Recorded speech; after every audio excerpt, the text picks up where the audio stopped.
Hello साथियों, जो कि हम लोग प्राचीन भारतीय इतिहास में वैदिक संस्कृति को पढ़ रहे हैं, जिसमें कि हमारा ऋग्वैदिक काल चल रहा है जो 1500 से 1000 ईसा पूर्व तक चला। तो दोस्तों, ऋग्वेद में कुल 33 देवताओं का उल्लेख हुआ है और वरुण एवं मित्र का उल्लेख सहस्त्र स्तंभों वाले महल में निवास करने वाले का उल्लेख है। ठीक है, अर्थात वरुण एवं मित्र का 1000 स्तंभ वाले, सहस्त्र स्तंभ वाले, 1000 स्तंभ वाले महल में निवास करने वाले का नाम है वरुण एवं मित्र का। ठीक है, प्रमुख देवताओं में देख लें दोस्तों कौन कौन से हैं। इंद्र जो हैं वो प्रथम स्थान पर हैं दोस्तों, सबसे महत्वपूर्ण देवता, जिनकी स्तुति में 250 सूक्त गाए गए हैं। दूसरे मंडल में पुरंदर, वर्षा का देवता दोस्तों, इन्हें वर्षा का देवता पुरंदर, इनका आह्वान भौतिक सुख और विजयों के लिए किया जाता है। जो इंद्र हैं दोस्तों, इनका आह्वान भौतिक सुख एवं विजयों के लिए किया जाता है और इन्हें वर्षा का देवता कहते हैं, पुरंदर भी कहते हैं। इनकी स्तुति में 250 सूक्त हैं। इंद्र के लिए रथेष्ट, विजयेंद्र, सोमपाल, शतक्रतु, व्रतहंता आदि नामों से इन्हें पुकारा जाता है। व्रतहंता मतलब दोस्तों व्रत राक्षस का इन्होंने वध किया था, तत्पश्चात इन्हें व्रतहंता कहा गया। मधवा, माधवन, उदार प्रवृत्ति के कारण, ये दोस्तों उदार थे इसीलिए इनको मधवा, माधवन कहा जाता है। इंद्र की पत्नी का नाम दोस्तों इंद्राणी है, क्योंकि शची। ठीक है, इंद्राणी, इन्हीं का दूसरा नाम शची। अब दूसरे देवता प्रमुख देख लीजिए दोस्तों, इंद्र के बाद अग्नि है। अग्नि दोस्तों दूसरे महत्वपूर्ण देवताओं में एक हैं। ठीक है, इनकी स्तुति में 200 सूक्त हैं। देवताओं व मनुष्यों की मध्यस्थ दोस्तों, जब मनुष्य पूजा करते हैं तो ये मध्यस्थता का काम करते हैं अग्नि देवता। ठीक है, देवताओं एवं मनुष्यों के बीच मध्यस्थता का काम कौन करता है? अग्नि देवता। इनकी स्तुति में 200 सूक्त गाए गए हैं। देवताओं का मुख कहा गया है इन्हें, अग्नि को देवताओं का मुख कहा गया है। सभी मंडलों के प्रथम सूक्त में अग्नि को समर्पित है, अर्थात जो मंडल हैं, जैसे 10 मंडल हैं, इन सभी मंडलों में दोस्तों जो प्रथम सूक्त है वह अग्नि को समर्पित है। तीसरे प्रमुख देवता दोस्तों वरुण हैं। इनकी 30 बार इनका नाम आया है ऋग्वेद में। इन्हें ये नदी, जल, समुद्र के देवता हैं। ठीक है, वरुण जो हैं इनकी स्तुति में 30 बार इनका नाम आया है। ये नदी, जल, समुद्र के देवता हैं। प्राकृतिक घटनाओं एवं ऋतु का संयोजक भी इन्हीं को माना जाता है। प्राकृतिक घटनाएं जो होती हैं और ऋतु का संयोजक वरुण को माना जाता है। इन्हें ऋतस्य गोपा, असुर भी कहा जाता है। ईरान में दोस्तों जो ज़ेंदावेस्ता जो किताब है उसमें दोस्तों अहुरमज़दा जो हैं उनकी तुलना वरुण से की जाती है। ईरान में ज़ेंदावस्था में वरुण को अहुरमज़दा कहा गया है। ठीक है, जो प्रकाश के देवता थे। वहाँ पे जो ईरान में ज़ेंदावेस्ता बुक है उसमें जो देवता अहुरमज़दा है वो प्रकाश के देवता थे। वरुण और अहुरमज़दा को एक ही माना गया है। ओके दोस्तों, वरुण देवता के बाद दोस्तों सोम देवता आते हैं। जो ये दोस्तों पेय पदार्थ की देवता है। सोमरस, जैसे सोमरस पिया जाता था, हम लोग आज जैसे देखते हैं कि दारू या फिर शराब चलती है तो पहले नशे के रूप में सोमरस यूज़ किया जाता था। इनका दोस्तों 9वां मंडल जो है इन्हें समर्पित है पूर्ण रूप से। बाद में इन्हें चंद्रमा का पर्यायवाची माना गया। ठीक है, चंद्रमा का पर्याय सोम। ठीक है, मरुत देख लें दोस्तों, दूसरा देवता जो है आंधी व तूफान की देवता हैं मरुत। इंद्र की मित्र भी हैं मरुत। पृथ्वी माता, इनकी पृथ्वी माता है व रुद्र पिता हैं।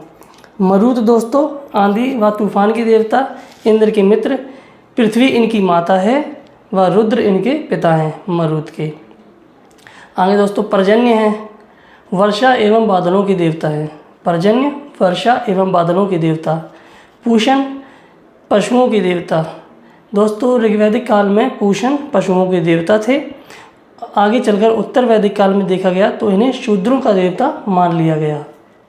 इनका दोस्तों जो रथ था वह बकरों के द्वारा खींचा जाता था और ये भटके हुए पशुओं को मार्ग दिखाना इनका वो था काम। भटके हुए पशुओं को मार्ग दिखाते थे। ये विवाह के भी प्रमुख देवता थे। जो ऋग्वेद में 10वें मंडल में विवाह सूक्त है वह इन्हीं को समर्पित है दोस्तों। सूर्य देख लें, जो सूर्य देवता हैं वह धौम के पुत्र हैं, प्रकाश का देवता। सवित्र इनका दूसरा नाम है, दूसरा रूप है सवित्र, ठीक है। सूर्य जो हैं वे धौम के पुत्र हैं, इन्हें प्रकाश का देवता कहते हैं। सवित्र इनका दूसरा रूप है। सवित्र देवता को ही गायत्री मंत्र समर्पित है, ठीक है। सवित्र जो है दोस्तों वह सूर्य का दूसरा रूप है, अर्थात सूर्य ही है। गायत्री मंत्र सूर्य को समर्पित है, ठीक है। अरण्यानी दूसरी जो देवता हैं वह अरण्यानी हैं। ये जंगल की देवी कही जाती हैं। इनका 10वें मंडल के देवी सूक्त में उल्लेख है। जो ऋग्वेद के 10वें मंडल है उसमें दोस्तों उस सूक्त में देवी सूक्त में इनका उल्लेख है अरण्यानी देवी का, ठीक है। इन्हें जंगल की देवी कहा जाता है। अब सरस्वती देख लें दोस्तों, ये नदी देवी हैं। सरस्वती नदी देवी बाद में विद्या की देवी बन गई। सरस्वती जो हैं वे नदी देवी हैं, बाद में विद्या की देवी मान लिया गया इन्हें। अदिति देख लें, देवताओं की माँ है। अदिति देवताओं की माँ है। अदितियों की माँ बीमारी एवं अनिष्ट से मुक्ति। अदिति जो हैं वह देवताओं की माँ है। अदितियों की माँ जो हैं वह बीमारी एवं अनिष्ट से मुक्ति दिलाती हैं। दिशना दोस्तों ये वनस्पति की देवी हैं। दिशना क्या है? वनस्पति की देवी। सविता ये देवताओं की आँख हैं, चक्षु, ठीक है। और पाप मोचन देवता। सविता जो हैं देवताओं की आँख हैं और पाप का मोचन करती हैं, ठीक है। अश्वनी देख लें दोस्तों, इन्हें देवताओं का भेषक वैद्य कहा जाता है। देवताओं का जो वैद्य है वह अश्वनी देवता है, ठीक है। मित्र दोस्तों ये वरुण के नेत्र हैं। मित्र दोस्तों कौन है? वरुण का नेत्र। वरुण के नेत्र को मित्र कहते हैं, अर्थात ये देवता हैं मित्र देवता, वह वरुण के नेत्र के रूप में देखे जाते हैं। रुद्र देखो, रुद्र देवता दोस्तों उग्र हैं, उग्र देवता के रूप में है, भय उत्पन्न करने वाले के रूप में है। इन्हें दोस्तों बलि नहीं दी जाती है। जो रुद्र देवता हैं इन्हें बलि नहीं दी जाती है।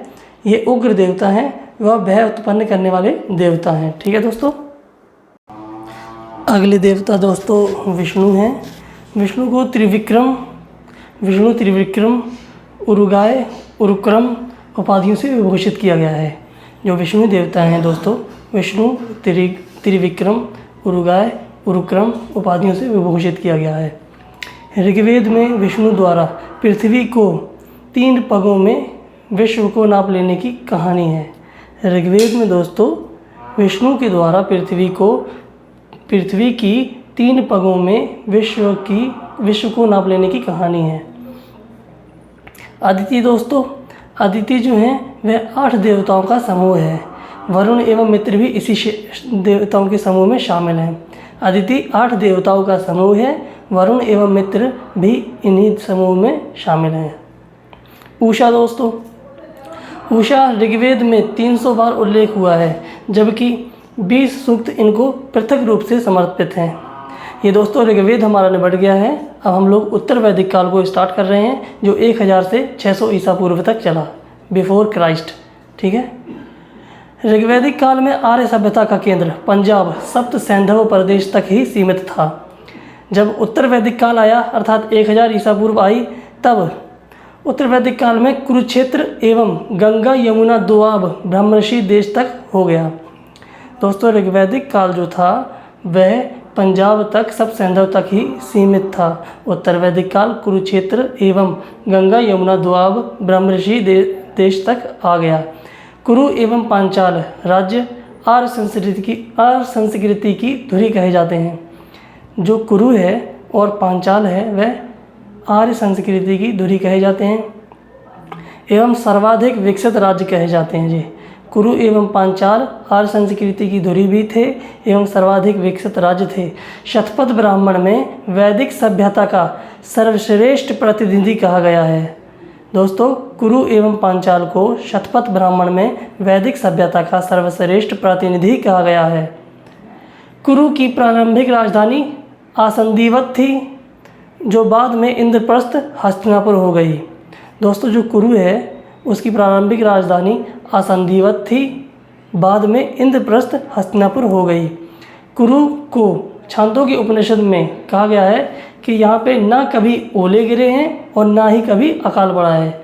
जो कुरु राज्य था दोस्तों, उसकी प्रारंभिक राजधानी असंधिवत थी और बाद में इंद्रप्रस्थ हस्तिनापुर हो गई। छांदोग्य उपनिषद में से ना कभी ओले गिरे हैं और ना ही कभी अकाल पड़ा है कुरु में। कुरु के बारे में छांदोग्य उपनिषद में कहा गया है। अब देख लें दोस्तों, कैकेयी के जो राजा थे अश्वपति, कैकेयी के जो राजा अश्वपति थे, कहते हैं वे कि हमारे राज्य में ना तो चोर हैं, ना मद्यप हैं, ना अविद्वान हैं और ना व्यभिचारी हैं। जो कैकेयी के राजा अश्वपति हैं दोस्तों, वे दावा करते हैं कि मेरे राज्य में ना तो चोर हैं और ना मद्यप हैं, ना अविद्वान हैं और ना व्यभिचारी हैं। अर्थात जो कैकेयी राज्य है वह हर प्रकार से सुखी संपन्न है। पांचाल जो राज्य था उसकी राजधानी दोस्तों काम्पिल्य थी। पांचाल राज्य की राजधानी काम्पिल्य थी। ठीक है। उत्तर वैदिक काल दोस्तों 1000 से 600 ईसा पूर्व तक जैसे चला, तो दोस्तों उत्तर वैदिक काल के लास्ट पीरियड में अर्थात 600 ईसा पूर्व के आसपास ये सभ्यता सदानीरा गंडक नदी बिहार तक फैल गई थी दोस्तों। ठीक है। सदानीरा गंडक ये एक ही नाम है। सदानीरा आधुनिक नाम है, गंडक भी प्राचीन नाम है। ठीक है। नदी बिहार तक फैल गई थी। आर्य कौशल विदेह अंग राज्य से परिचित थे। जो उत्तर वैदिक कालीन आर्य थे वो कौशल विदेश अंग राज्य से परिचित थे, यद्यपि मगध एवं अंग आर्य क्षेत्र से बाहर थे। अथर्ववेद को देख लें दोस्तों। अथर्ववेद में मगध के लोग व्रात्य, अथर्ववेद में मगध के लोगों को व्रात्य कहा गया है। जो मगध के लोग थे वे व्रात्य थे, ऐसा अथर्ववेद में लिखा हुआ है। आर्य सभ्यता का केंद्र मध्य देश था। ये सरस्वती से गंगा यमुना दोआब तक विस्तृत था। जो आर्य सभ्यता का केंद्र मध्य देश था, ये सरस्वती नदी से गंगा यमुना दोआब तक विस्तृत था। आर्य सभ्यता का केंद्र जो मध्य देश था। इस काल में सामवेद, यजुर्वेद, अथर्ववेद तथा ब्राह्मण ग्रंथों, आरण्यक एवं उपनिषदों की रचना हुई। इन्हीं ग्रंथों में त्रिककुंद नामक एक पर्वत श्रृंखला का उल्लेख भी है। जो त्रिककुंद नामक एक पर्वत श्रृंखला है दोस्तों, वह अथर्ववेद, ब्राह्मण ग्रंथों एवं अरण्यकों, उपनिषदों में चर्चा है त्रिककुंद नामक एक पर्वत श्रृंखला की। ठीक है। प्रशासनिक व्यवस्था देख लें दोस्तों उत्तर वैदिक काल की। तो प्रशासनिक व्यवस्था इकाई ऋग्वेद कालीन छोटे कबीले जन थे। जो ऋग्वेद काल था उसमें दोस्तों जो छोटे कबीले थे उन्हें जन कहते थे। अब वही जन जनपदों के रूप में होने लगे, अर्थात जन ने जनपदों का रूप ले लिया। पुरु एवं भरत मिलकर कुरु बन गए। जो पुरुजन था और पुरुजन था, जो भरत जन था, दोनों मिलकर कुरु बन गए, जो कि कुरु एक जनपद बन गया। तुर्वश जन एवं किरीवी जन ये पांचाल जनपद बन गया। राजा को देख लें दोस्तों, राजा की स्थिति ऋग्वैदिक काल में कबीले का शासक होता था। अब राजा एक बड़े भूभाग का क्षेत्र का स्वामी बन गया, अर्थात पहले जो राजा जन का राजा होता था, केवल एक छोटे भूभाग का स्वामी होता था। अब क्या हुआ, जो जन थे वह जनपद बन गए, बड़े हो गए, तो उन्हीं का वह शासक बन गया। इस काल में भी राजतंत्र ही शासन का आधार था दोस्तों। ऋग्वैदिक काल में राजतंत्र जो था वह शासन का आधार होता था। उत्तर वैदिक काल में भी राजतंत्र ही शासन का आधार है, पर कहीं कहीं पर उत्तर वैदिक काल में गणराज्यों का उदाहरण मिलता है। अथर्ववेद में विष द्वारा राजा के चुनाव का वर्णन मिलता है। विष दोस्तों विषयपति, जिसका जो मुख्य होता है वह विषयपति होता है। विष अर्थात जिला। अथर्ववेद में विष द्वारा राजा के चुनाव का वर्णन मिलता है। ठीक है। जिस प्रकार से दोस्तों ऋग्वैदिक काल में राजा निरंकुश नहीं था, इसी प्रकार उत्तर वैदिक काल में भी राजा निरंकुश नहीं था, अर्थात वह किसी के ऊपर भी कुछ नहीं थोप सकता था या कुछ ले दे नहीं सकता था। सभा एवं समितियों द्वारा राजा के ऊपर नियंत्रण रखा जाता था। सभा एवं समिति राजा पर नियंत्रण रखती थी। समिति का अध्यक्ष ईशान कहलाता था। राज्याभिषेक व्याघ्र की खाल पर होता था। राज्याभिषेक दोस्तों व्याघ्र की खाल पर होता था। अथर्ववेद सभा एवं समिति प्रजापति की 2 पुत्रियाँ। अथर्ववेद में कहा गया है दोस्तों कि सभा एवं समिति जो है वह प्रजापति की 2 पुत्रियां हैं। अथर्ववेद कहता है कि सभा एवं समिति प्रजापति की 2 पुत्रियां हैं। सभा को नरिष्ठा कहा गया है, जिसका अर्थ है अनुलंघनीय। सभा को नरिष्ठा कहा गया है, जिसका अर्थ है अनुलंघनीय। ऐत्रेय ब्राह्मण में राजा की दैवी उत्पत्ति का सिद्धांत मिलता है। राजा साधारण उपाधियों के स्थान पर राजाधिराज, सम्राट आदि इसमें विभिन्न दिशाओं के शासकों की जानकारी है। ऐत्रेय ब्राह्मण में दोस्तों राजा की दैवी उत्पत्ति का सिद्धांत मिलता है और इसमें विभिन्न दिशाओं के शासकों की जानकारी मिलती है। ऐत्रेय ब्राह्मण में राजा की दैवी उत्पत्ति का सिद्धांत व विभिन्न दिशाओं के जो शासक थे, राजा थे, उनकी भी जानकारी मिलती है। गोपथ ब्राह्मण में राजा के द्वारा निर्धारित यज्ञ का उल्लेख भी मिलता है। जो गोपथ ब्राह्मण है उसमें राजा के द्वारा जो निर्धारित किए जाते थे यज्ञ, उनका उल्लेख मिलता है। इन दोनों को दोस्तों मैंने सीक्वेंस में लिख दिया है। गोपथ ब्राह्मण में जैसे कि कौन सा कहाँ यज्ञ किया जाता था वो इसकी जानकारी इसी सारणी में मिल जाएगी। और ऐत्रेय ब्राह्मण में दोस्तों कि किस किस दिशाओं में कौन कौन राजा क्या कहलाता था व उनका राज्य क्या कहलाता था। ठीक है दोस्तों। पूर्व में देख लें दोस्तों, प्राची देश, पूर्व को प्राची देश कहा जाता था। इसमें राज्य का नाम, राज्य को साम्राज्य कहा जाता था। पूर्व में साम्राज्य कहा जाता था राज्य को, और उसकी उपाधि राजा की सम्राट कहलाता था। पूर्वी में जो पूर्व में राज्य था, पूर्व में तो उसका राज्य का नाम साम्राज्य कहलाता था और उसके सम्राट को, राजा को सम्राट कहा जाता था और वह वाजपेय यज्ञ करता था। पश्चिम में दोस्तों राजा को स्वराज्य कहा जाता था। पश्चिम में राजा को स्वराज्य कहा जाता था, पश्चिम में राज्य को स्वराज्य कहा जाता था और राजा की उपाधि स्वराट कहा जाती थी। जैसे कि पश्चिम राज्य है, जैसे पश्चिम राज्य को स्वराज्य कहा जाता था और उसके राजा को स्वराट कहा जाता था। अश्वमेध यज्ञ किया जाता था। उत्तर वैदिक काल में दोस्तों राज्य को वैराज्य कहा जाता था और उसके राजा को विराट कहा जाता था। राजा पुरुषमेध यज्ञ करता था। दोस्तों उत्तर में जैसे कि वैराज्य है, जो राज्य कहलाता था वैराज्य, उसके राजा को विराट कहते थे। तो यहाँ पे दोस्तों ज़्यादातर राजा नहीं होता था, ठीक है। वहीं उन्हीं के कबीलों, उन्हीं के जनपदों में से सभी सदस्य चुने जाते थे, वहीं उसको विराट कहा जाता था। मुख्य रूप से देखा जाए तो यहाँ पे राजा नहीं होता था। दक्षिण में दोस्तों जो राज्य था उसे भोज्य कहते थे और उसके राजा को भोज कहा जाता था, सर्वराट कहा जाता था। और उसके वो यज्ञ कौन सा करता था? सर्वमेध। मध्य देश में दोस्तों राज्य को राज्य ही कहा जाता था और राजा को राजा कहा जाता था। यहाँ पे राजसूय यज्ञ होता था।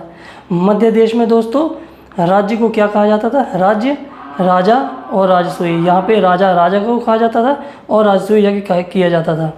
पूर्व में साम्राज्य, पश्चिम में स्वराज्य, उत्तर में वैराज्य, दक्षिण में भोज्य, मध्य में राजा राज्य, ठीक है। और इनके जो राजा थे वो पूर्व में सम्राट, पश्चिम में स्वराट, उत्तर में विराट, दक्षिण में भोज, मध्य में राजा। और इनके यहाँ पे यज्ञ कौन सा किया जाता था? पूर्व में वाजपेय यज्ञ, पश्चिम में अश्वमेध यज्ञ, उत्तर में पुरुषमेध यज्ञ, दक्षिण में सर्वमेध यज्ञ, मध्य में राजसूय यज्ञ। उत्तर वैदिक काल में दोस्तों उपनिषदों की रचना हुई। तो उपनिषद काल में जो दार्शनिक राजा थे वे कौन कौन से थे? विदेह के राजा जनक, कैकेयी के अश्वपति, विदेह के राजा जनक, कैकेयी के राजा अश्वपति, काशी के राजा अजातशत्रु, पांचाल के राजा प्रवाहन जबाली।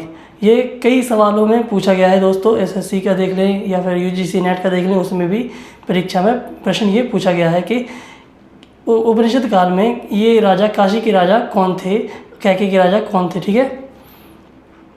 कुरु के राजा परीक्षित थे। कुरु जो जनपद था उसके राजा परीक्षित थे। अथर्ववेद में कुरु के राजा परीक्षित को मृत्युलोक का देवता कहा गया है एवं एक मंत्र में इन्हें संगीत का नायक भी कहा गया है। कुरु जो परीक्षित थे, कुरु के राजा जो परीक्षित थे उन्हें अथर्ववेद में मृत्युलोक का देवता कहा गया है एवं एक मंत्र में संगीत का नायक भी कहा गया है। प्रदेश के लिए राष्ट्र शब्द उत्तर वैदिक काल में बहु प्रचलन में रहा। उत्तर वैदिक काल में दोस्तों जो प्रदेश के लिए राष्ट्र शब्द यूज़ हुआ वो उत्तर वैदिक काल में बहुत प्रचलन में रहा और उत्तर वैदिक काल में ही राज्याभिषेक की परंपरा शुरू हुई। उत्तर वैदिक काल में ही दोस्तों जो राज्याभिषेक किया जाता था राजाओं का, वह परंपरा शुरू हुई। राज्याभिषेक के अनुष्ठान राजसूय यज्ञ के नाम से प्रसिद्ध थे। जो राज्याभिषेक होता था दोस्तों, तो उसका अनुष्ठान जो है वह राजसूय यज्ञ के नाम से प्रसिद्ध था। कर प्रणाली, टैक्स सिस्टम देख लें दोस्तों। ऋग्वैदिक काल में जो बलि था दोस्तों, ऋग्वैदिक काल में एक बलि कर था, कर नहीं था, अर्थात लोग नॉर्मल राजा को जो बलि था वो स्वेच्छा से दिया जाता था, वह स्वेच्छा से दिया जाता था। पर उत्तर वैदिक काल में यही जो कर था बलि, वह नियमित हो गया, अर्थात राजा को ये देना ही देना पड़ता था। जनता के द्वारा राजा को यह बलि कर देना ही देना पड़ता था। बलिहर एवं विषमत्ता कहा गया है। राजा को दोस्तों बलिहर एवं विषमत्ता कहा गया है। बलिहर मतलब बलि लेने वाला, बलि कर, यही बलि कर लेने वाला बलिहर कहा गया है और विषमत्ता कहा गया है। अथर्ववेद के अनुसार आय का 16वां भाग राजा को मिलता था। राजा की स्थायी सेना नहीं होती थी। उत्तर वैदिक काल में देखें तो यहाँ पे भी राजा की स्थायी सेना नहीं थी। राजा जनपद की जनता के ऊपर ही आश्रित रहता था। ठीक है, बलिहर है जो दोस्तों, यही बलि कर है, तो राजा को ये बलिहर कहा जाता था और विषमत्ता भी कहा जाता था। ठीक है, अथर्ववेद के अनुसार आय का 16वां भाग मिलता था राजा को।